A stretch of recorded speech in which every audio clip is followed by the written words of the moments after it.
All right, welcome. We're gonna go ahead and take a look at some different classrooms here in this video. So this aligns with 1.8, and this actually shows how we balance some of our fiscal responsibilities and our budgets to be able to offer the best possible learning experiences we can for students in all sorts of different types of classrooms. So come on in. This first room that you're seeing here is actually a math intervention room. And what you're gonna notice in all of our classrooms is we do have the ViewSonic digital boards for everyone. This was actually part of a referendum that we had a few years ago to make sure that we were engaging our students in technology in the best possible way, while at the same time providing our teachers with a tool that we felt was going to be easy for them to use.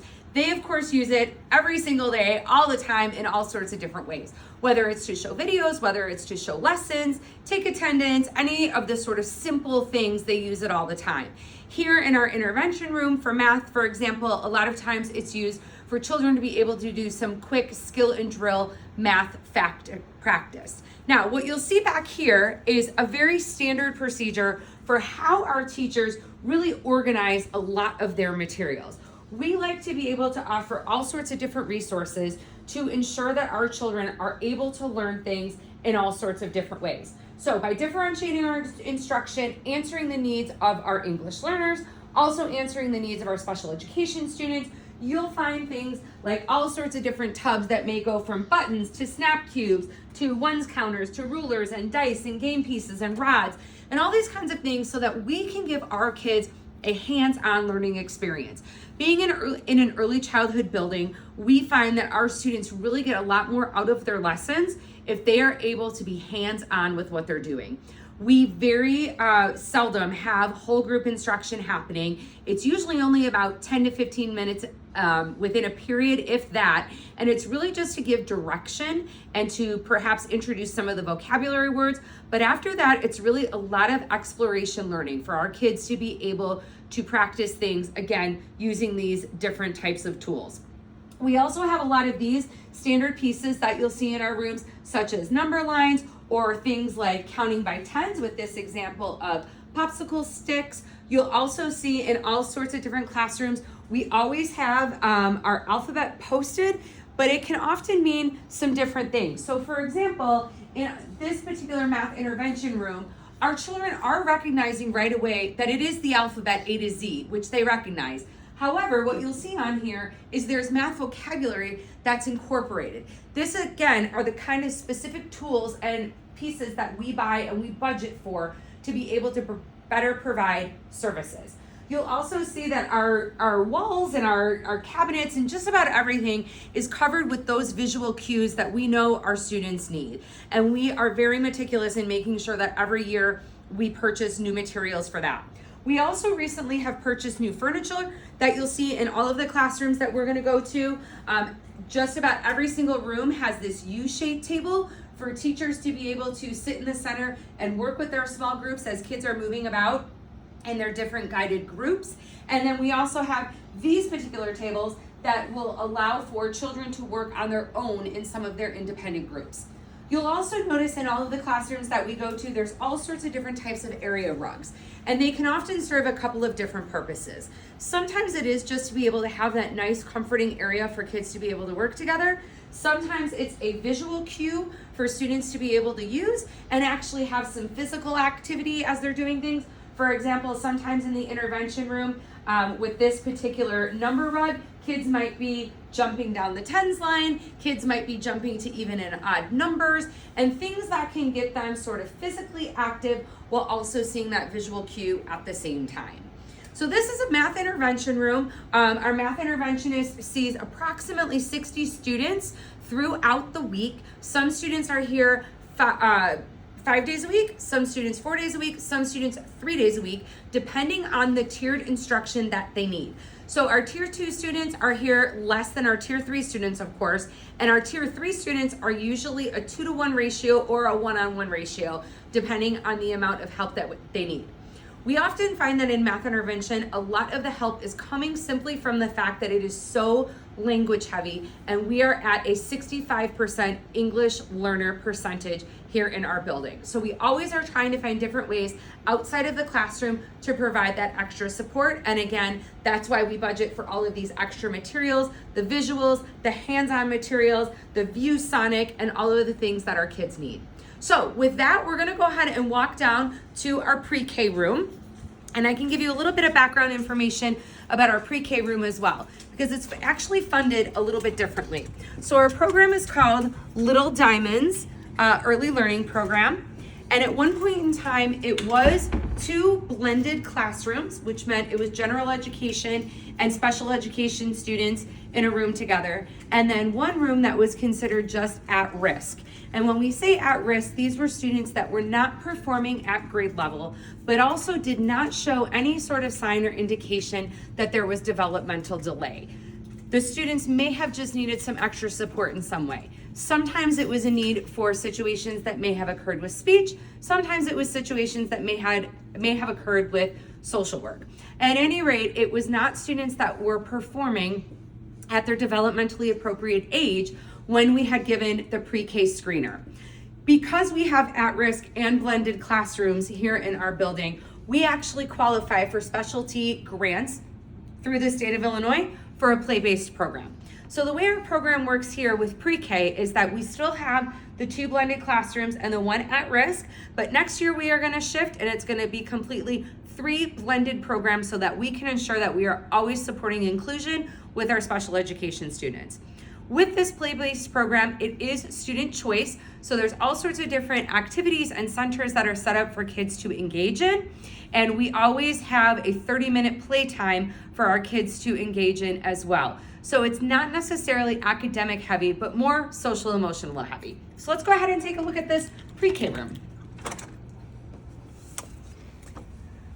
So here in our pre-K room, you will find some of the same similarities, such as that U-shaped table that we talked about, also that ViewSonic board for any sort of technology or digital pieces that our pre-K teachers might want to share. And then of course up front, we have a color rug that helps our kids get organized on the rug. For example, they have a morning meeting every time they come in, and it gives them some assigned squares and things of that nature.